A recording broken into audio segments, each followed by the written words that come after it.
What's going on, Dolph fans? It is your boy Dillon, and I am here to do my preview video for the Miami Dolphins versus Baltimore Ravens at Hard Rock Stadium tomorrow on Thursday Night Football. Obviously, it was a quick turnaround after this past week. The Ravens have the same thing that we both played. They obviously played the Minnesota Vikings. I just did my scouting report video yesterday for that. Making sure to get it ahead of this video. And, you know, they had an overtime victory against the Vikings, you know, and we obviously had our win, our second win of the season against the Texans. So we're both coming off wins, going on a short week. They do have to travel down here, you know, but it's going to be unfortunately, I think it's going to be a tough one, you know, and it kind of sucks that we have to take on the Ravens on a short week after we finally got our second win, because it's going to be what I believe to be short-lived, unfortunately. And look, I hope I'm wrong. You know, we'll get to my prediction and stuff at the end. And I hope I'm wrong, bro, but I think this one might be a rough one. So let's go ahead and get into it.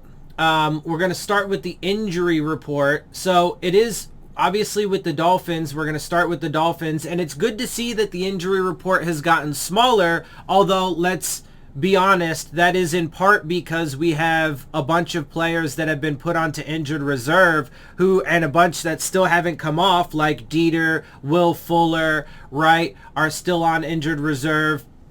And then, you know, McCourty just got put on injured reserve recently. Malcolm Brown, and Greg Mance actually just got put on injured reserve today. So he's been removed off of the injury report because he's now on injured reserve and has to be there for at least the next 3 weeks because of his, I believe it's a foot injury. And they did actually sign Cameron Tom to the active roster, you know, to take his spot. So there is that, just so you guys are aware and know of it. Not that it really makes much of a difference. And obviously this offensive line is likely to still be absolute garbage, since they, you know, through this point in the league are literally statistically and analytically the worst offensive line in the league, possibly even working their way towards an all of NFL history, or at least as long as they've tracked these statistics. But anyway, and then of course we know Austin Jackson, Jesse Davis, and Liam Eichenberg all are tied for first place in the NFL with most pressures given up at 37. So Cameron Tom ain't gonna fucking do much of shit for all of that, but hey, it is what it is. Anyway, back to the injury report. So we do only have 4 players currently on the injury report. 2 are questionable, which is Elijah Campbell with a toe injury, the defensive back, the corner, and then, Tua with his finger injury.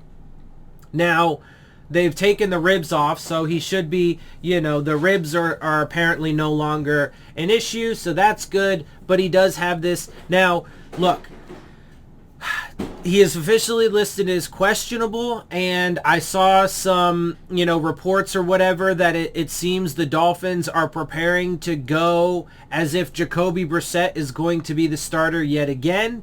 But as I had, you know, said in one of my most recent videos, maybe it was my video yesterday, when it comes to this Tua situation, and look, you have to include all of the context. You know, all of the things that have happened over the past couple years, the way they've handled him, the lack of support they've given him. All of that is important context that surrounds this smaller incident, right?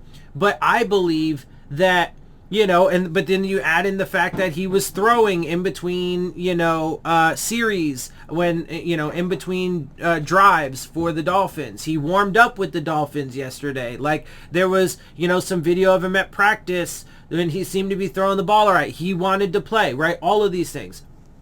I actually do believe that this is, you know, look, I'll just say it like this. At the end of the day, it's a lose-lose situation for Tua, because if he doesn't play, then the narrative continues to be driven that he's, weak and injury prone and all these other things, despite the fact that he's pushing to play. He wanted to play. There's talk about how he, could have even come back sooner from the rib injury, or whatever. And he wanted to, but they decided to put him on IR, making sure that he missed 3 games, right? This kills his audition, right? Because going into the Texans game, people are like, oh, he has a 9-game audition. Well, now it's an 8-game. But if he doesn't play, now it's down to 7 games, right? So no matter what, it's a lose-lose, because on the one hand, either he loses some of his audition games, even though I don't think it matters at all. I think they've already decided that they're going to move on from him. But you give him less and less opportunity to do so, and then also simultaneously give fire to the narrative that he's weak. Now look, originally when we drafted him, I was concerned about his injury history, especially because I knew that they weren't going to properly build around him, particularly on the offensive line, and this was going to be an issue. I talked about it when we drafted him. That's what I said was my biggest concern, and I felt like it was going to end up happening here, and it's happened, right? But it's not his fault, and he is trying to play, and, Jacoby's got injured, and it doesn't matter who's back there, bro. This offensive line is just garbage. And so, and it's the Dolphins' fault because they knew who he was as a quarterback. They knew about his injury history, etc. So anyway, but then on the other hand, if he does play, it's going up against the Baltimore Ravens, and they're likely going to stomp a mud hole on us anyway because, well, they've always had our number. They're just a much better team. We're going to get into league standings and all that. There is going to be, when we do get to league standings, we will talk about a potential area in which they could, exploit the Ravens and, give themselves the best opportunity. We'll talk about keys to victory, etc. But the likelihood is that we're going to get a mud hole stomped into us because that's what the Ravens do to us. They're way better coached. They have a way better team. Obviously, Lamar Jackson and that offense are prolific. And yes, the defense isn't as strong as it used to be, but they're still pretty good. And they're, better than our offense is. Our offense is garbage no matter who's in there. Because of the offensive line, the wide receivers that can't stay healthy, no running game, and the Baltimore Ravens are a lot more physical. But anyway, let me just finish up with the injury report because I obviously kind of went into some of my commentary. So there is that, but it was, mostly around Tua. But then you also have Brandon Jones and Jerome Baker with the ankle and knee injury, respectively. But they have no game status designation. They should be good to go. For the Ravens, they do have several players, a relatively lengthy list here. And Latavius Murray and Patrick McCarry, running back and offensive linemen, are doubtful, so they probably won't play. You have tight end Nick Boyle, wide receiver Sammy Watkins, and defensive tackle Brandon Williams, some significant names there that are questionable, although, probably still likely. And then cornerback Tavon Young and wide receiver Marquise Brown, who is going to play with no game status designation. So they are a little bit, not just a little bit, obviously they have a pretty lengthy injured reserve list as well. So they are pretty banged up, although I don't think that's going to matter much because, again, they're just a way better team, way better coached, etc., etc. All right, now let's jump over to my preview here, my fancy, not so fancy little template, and let's take a look at it. So the Dolphins are 2-7. The Ravens are 6-2. Going into this Thursday night matchup, let's take a look at some of these head-to-head offensive and defensive league standings. So when it comes to total yards on the season, they obviously blow us out of the water. We currently rank 24th in the league with 2,677. They're 5th in the league with 3,423. Now, when it comes to overall yards per game offensively, we still remain at 30th in the league with 297.4. on average. They are second in the league with 427.9, and they just put up 500 against the Vikings. And I'm pretty sure they're going to fucking put up over 400 against us. I don't think we're going to be able to contain their run game. But anyway, let's get to the keys to victory here in a minute. When it comes to total passing, we're currently 16th in the league with 2,167 on the season. They're 12th with 2,248. So we're actually okay as of right now, and we're kind of in the middle of the league.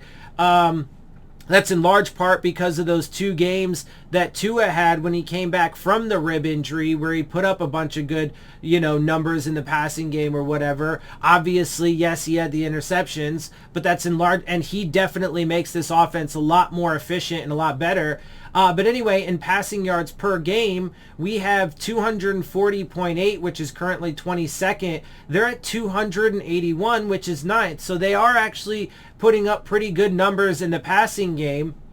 And Lamar Jackson is improving in that department. He's not just a runner. Now, this is where there's obviously a huge difference. When it comes to rushing, we only have 676 rushing yards on the season, which is good for 30th, or bad enough for 30th. They have 1,293, so like twice as much as we do. And that's good for second in the league. Rushing yards per game, we're at only 75.1, which is dead last in the NFL. They're at 161.6 per game. Lamar Jackson at 120 himself against the Vikings.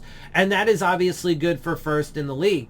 Total points, we're currently at 155 on the season, which is 27th or 25th after ties. They are at 221, so a good deal more than us, which is 12th. It stays at 12 even after ties, so they're 12th in the league.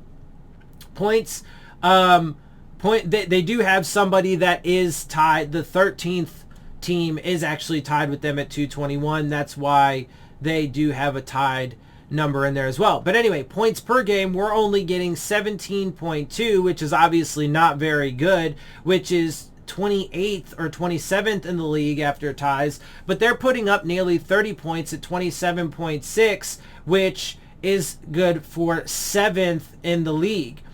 Defensively, now this is where we actually might be able to find a little bit of an opening here, although I think our chances actually go down with Jacoby Brissett in the game overall. But either way, I just don't think the offensive line is good enough, or the receivers. Tua is, he has dealt with some injuries, and, he does make this offensive line and offense look a lot better. But unfortunately, it's just the whole, with the play calling, the misuse of personnel, all of it, it's just way too much to overcome no matter who's under center. So, we'll see if they're able to take advantage of it. But when it comes to, their overall yardage and particularly passing yardage that they give up on defense, there is some opportunity for this team. Now, defensively overall, we're giving up 391.9 yards per game, which is 30th in the league. I have a feeling it's going to go back over 400 after this game, so we might drop down to 31st or even 32nd. We'll see how it plays out. But anyway, they're giving up 374.3, which is 23rd. Passing yards, we're giving up 296.7, which is 31st. Funny enough, though, ironically enough, they're giving up 296.6. So obviously they're only a tenth of a yard better than us in the passing game, and that's why they're 30th. But I think that there will probably, again, in this game, I think we might end up seeing that gap open up a little bit. I think it's going to be a rough game. Rushing yards, the Dolphins are giving up 111 per game, which is 17th. 91.8 for the Ravens, which is good for 5th. So we suck at running. It's not going to be in the running game that we, have success. We're not very good at it to begin with, but then we also go up against the 5th best rushing defense in the league. as of right now, and so that doesn't bode well. And so that, these things will play into the keys to victory once we get there. Points per game, we're giving up 26.9, which is 27th or 24th after ties. They're giving up 24.4, which is 21st or 18th after ties. I'm not so sure we're going to be able to get to that amount, and even if we were to get to the 24, 25-ish, number of points, I'm pretty sure they're still going to score over 30, and we're just not going to be able to keep up. But again, we'll get to predictions and stuff here in a minute. Takeaways, we do have 13 after we just got 4 this past week against the terrible Texans team, which has us at 12th in the league or 6th with ties. They're actually not particularly great at causing turnovers. They only have 7 on the season, which is 29th or 11th after ties. We have 6 interceptions, 18th or 7th after ties. They have 5, 22nd or 8th after ties. We have 7 fumbles. That's still good for 4th, although we are 3rd with ties included. They only have 2, which is 31st or 8th with ties. We have 17 sacks. That's 22nd or 9th after ties. They're actually not particularly great at causing and creating sacks either. They're only at 15, which is 26th or 11th after ties. Obviously, the Dolphins, the one category where the Dolphins actually seem to excel, passes defense. We have 48 on the season, which is good for 1st. They are pretty good, though, here, which I think is funny because their passing defense is giving up a lot of yards, but they're actually pretty good overall when it comes to passes defense. They're obviously 12th or 8th with ties with 35. Now, when it comes down to third down defense, we are still 31st in the league at 48.8, and they are currently 3rd in the league with 33%. So that could obviously present an issue for the Dolphins too when it comes to our offense. And this team has all year long not only given up a lot of 3rd downs, but they've also given up a lot of 3rd and longs. And this is the type of team, the Ravens, that they can pick up those 3rd and longs. Even if we do get them in a long down and distance, they still have the ability to pick it up, and it could be a rough day for the Dolphins defense in 3rd down percentage as well. So we'll see how that plays out. All right, now let's get to the previous game, right? Because I like to do this little head-to-head matchup. This is how we performed against the Texans, who are obviously a bad team, and this is how they performed against the Vikings, who are a decent team. They're okay. They're kind of middle of the pack, okay? But I like it because it adds, a different perspective to this evaluation, going into the matchup. So when we look at how this is how we performed against a terrible Texans team. This is how the Ravens performed against a, average, mediocre Vikings team mediocre to good Vikings team. All right, obviously we scored 17 points. They scored 34. It was an overtime victory for them, just so you know, and that's why they're going to have such a lofty and large time of possession. But obviously, if that was, the final, if the game played out like these numbers show, then obviously that wouldn't be good for the Dolphins. We would obviously lose because they would way outscore us. They would blow us out 34-17. Now, total yards, again, they had 500 against the Vikings. We could only muster 262 against the Texans with Jacoby Brissett in the game. Now, they obviously win that category. Passing yards, they beat us with 253 to our 215. Rushing yards, they beat us with their 247 to our 47. They literally had 200 more rushing yards against the Vikings than we could put up against the Texans, who have one of the worst rushing defenses in the league. So it's pretty outstanding and outrageous, but it is what it is. They beat us in yards per play. They're 5.6 to our 3.6. They beat us in the fumble category. Obviously, we gave up 5 turnovers in that game against the Texans. They beat us because they didn't turn over the ball as far as fumbles go. We had 3. We were even, though, on interceptions. We threw 2. Jacoby threw 2. Lamar Jackson threw 2, right? And then third down conversion rate, we actually do beat them in this, But again, I mean, the quality of opponent should be taken into consideration. But we were 56%, which is a great number to see. They were at 40. Now, they beat us in time of possession. And I'm pretty sure they would have beat us in time of possession either way, even if overtime wasn't included, because of how much, like, they pretty much had the ball the entire game. When the Vikings did have it, you know, they scored pretty quickly. But anyway, they win with 46 minutes and 4 seconds to our 31-44. But we actually do win in penalties, and this is the first time, I think, all season we've had less than 5 penalties in a single game. Our 2 to their 8. Now, I get a feeling we'll probably see a little bit of an uptick in that this week, but we'll see, because it's a much better Baltimore defense than a Texans defense. So, and I'm pretty sure we're going to be playing from behind for most of the game. So, you know, things are going to start getting forced and so on and so forth. Okay, so let's take a look at the quarterbacks. Now, I did include, it's funny because when I did the one for the Texans, you know, when I got to this point, I was like, you know, maybe I should put Jacoby Brissett on there just because there is a likelihood that he plays the game. And then obviously he did. But in this case, there is still a pretty high likelihood that he plays. So I wanted, but Tua could as well. So I wanted to make sure to give you both guys.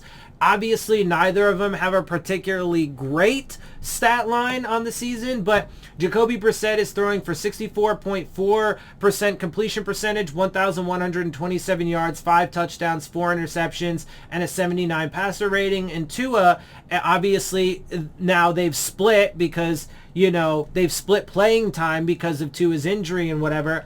But he's at 65.6% with 1,040 yards, 7 touchdowns, 5 interceptions, and an 85.9 passer rating. Now, obviously, Lamar Jackson is, I mean, he's definitely, you know, in a head-to-head matchup between quarterbacks, I think Lamar Jackson is probably better than the both of them combined as of right now, although Tua certainly has a much, much higher ceiling in my opinion. But Lamar Jackson is 65% completion percentage for 2,209 yards, 13 touchdowns to 7 interceptions. So there is some opportunity there in forcing turnovers from him. And with a 96.2 passer rating. And I wanted to add this for him in particular because he also has 600 rushing yards on the season.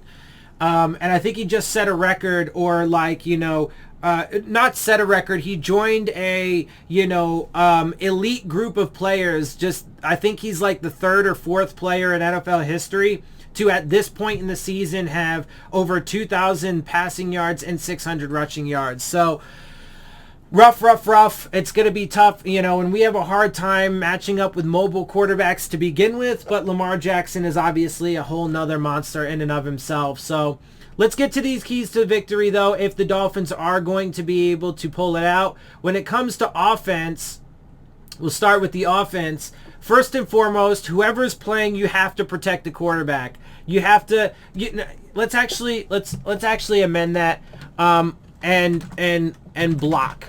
Right? So let's, now obviously the Dolphins offensive line is literally statistically and analytically the worst, and, you know, eyeball test agrees with that.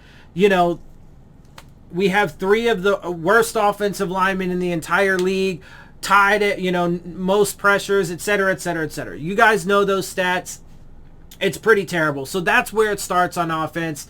They have to protect the quarterback. They have to give him some time, and they have to be able to try and open up some fucking run lanes. Now, while I do think that they need to try and somewhat stay balanced and at least have a threat of the run game, I actually think that going into my second key to victory, I do think you know, look, they've done it all year. They've thrown 40 to 50 times in pretty much every single game. So, you know, they're averaging like 40 some odd passes a game. So, you know, but I think that this would be a week to do that. You know, protect your quarterback, block, definitely try and, you know, make the run game, you know, at least have a threat of the run game. But you suck at it anyway, and they're the 5th overall rushing defense in the league. So, and their passing defense is not particularly great, although they are pretty good with the passes defensed. They're just not really good with the yardage. But push the ball downfield early and often, man. Test that secondary because that's where you're going to have opportunities. But again, it starts with the protection up front. And then, as always, because it needs to be on there. Now, we did keep the penalties pretty low in this game against the Texans, but we obviously had fucking 5 turnovers. So, no costly mistakes, penalties, or turnovers. You cannot afford to give them more opportunities, give Lamar Jackson and this Ravens offense more chances. And you got to keep them off the field as well, too, so as much as you possibly can. So those are the keys to victory on offense. Defensively, it starts with Jackson. You have to keep him contained, set the edge, don't let him break out, don't let him hit runs on you, especially big runs. You know, make sure you keep him contained. Do you have to have a spy on him? I don't know, maybe, right? But keep him contained and then obviously get pressure. He is their number one weapon regardless on the team. So, you know, and that's even with having, you know, pretty good wide receivers, you know, or whatever. And they do normally have good running backs, but they're obviously dropping like flies. But they still do have, you know, Le'Veon Bell, and Latavius Murray I don't think is going to play. But then they have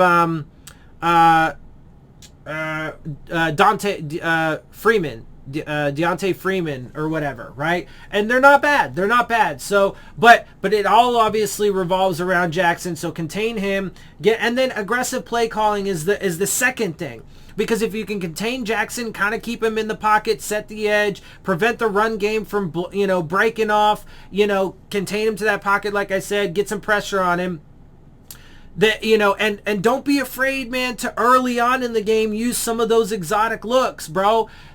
Do it early, do it often, just like I think they should push the ball downfield. Do that shit early and often. Be aggressive with your defensive play calling. Get to him, frustrate him, because then, as you see, to his 13-7 touchdown interception ratio, you can then maybe give yourself an opportunity to create turnovers, maybe win the turnover battle, get them off the field, and put your offense back on the field to increase your time of possession, as well as you know, give your offense more opportunities to score points. So I think that's how you got to play it. It's going to be a rough game, I think, no matter what, though. Will they be able to execute? Will the play calling be good? You know, all these things. Is Tua going to play? Is it going to be Brissett? Who knows? Can the offensive line block to save their life? Probably not.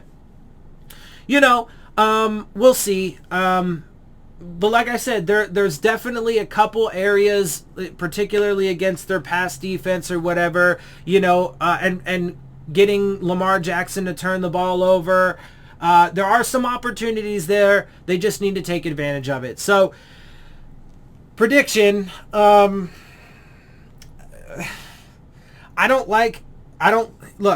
the Ravens, they've had our number, and they kick the ever-living shit out of us every time they play us. I think over the past 3 games, I watched a video, one of the channels that I watch, and they mentioned that, I think it was Josh and Aaron Katzker from this That's So Dolphins show.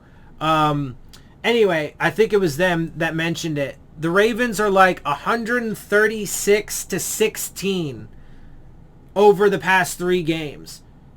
That's the point spread.